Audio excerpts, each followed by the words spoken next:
वडोदरा शहर की जनता के पैसों की बर्बादी के आरोप लगाते हुए वडोदरा शहर कांग्रेस समिति की ओर से आज म्यूनिसिपल कमिश्नर की कचहरी पर हल्ला बोल कर दिया गया।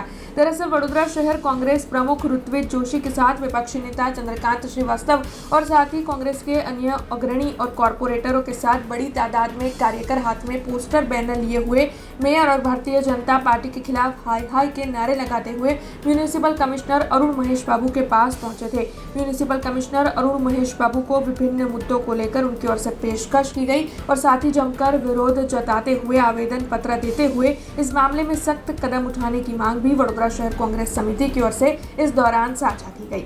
जे लोको समग्र सभा जे वडोदरा शहरना नगरजनोने दुख અને તકલીફની રજૂઆત કરવાની હોય, જેની અંદર રજૂઆત કર્યા પછી એનો નિર્ણય થાય કે સાચી વાત હોય, સારી વાત હોય અને શહેરના હિતની વાત હોય તો એને ઇમ્પ્લિમેન્ટ કરવાનું। એની જગ્યા પર 1.5 મિનિટની અંદર અમારા બધા સભાસદોને સસ્પેન્ડ કરી દેવું અને કોઈ વાત નહીં કરવા દેવી। જેટલા ટેન્ડર આવે છે ગેરકાયદેસર ટેન્ડર છે, જેની અંદર મુદ્દત વધારવામાં આવે છે, પૈસા વધારવામાં આવે છે, એમના મળતિયાઓને કોન્ટ્રાક્ટ વધારીને આપીને આ કોર્પોરેશન આ શહેરનું નુકસાન કરી રહ્યા હોય ત્યારે અમારે બોલવાની જરૂર છે। અમે હંમેશા વડોદરા શહેરના નગરજનોના હિતમાં છીએ અને અમે લડીએ છીએ। તમે વિચાર કરો કે જે લોકોને ઘરમાં ડ્રેનેજ પાણી નથી એનોય ટેક્સ લે છે। એપાર્ટમેન્ટની અંદર તમે 10 ઇંચનો કનેક્શન આવો ને બધાની પાસેથી 1600 રૂપિયા લેતા હોય। રસ્તા પર ચાલતા માણસ મરી જાય એની કોઈ કદર ના થાય, ભૂવા પડી જાય। તમે વિચાર કરો, આ શહેરને સત્યાનાશ કરી દીધું છે।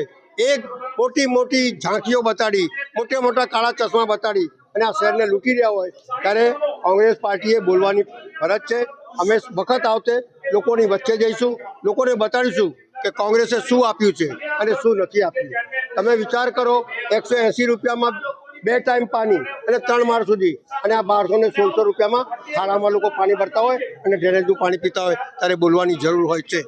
એટલે તમામ બાબતો આ અમારા સફાઈ સેવક, કોઈ પણ શહેરનો સફાઈ સેવક એટલે રીઢની હડ્ડી કહેવાય। એની તમામ જે કંઈ હતા, જે કોંગ્રેસના શાસનમાં આપતું હતું, એમના આવાસો બનતા હતા, 720 દિવસમાં પરમનન્ટ થતા હતા, એમને જૂત બૂટ ચપ્પલ આપતા હતા, એમની તમામ બાબતો સાંભળવા આવતી હતી। આજે બધું બંધ થઈ ગયું છે।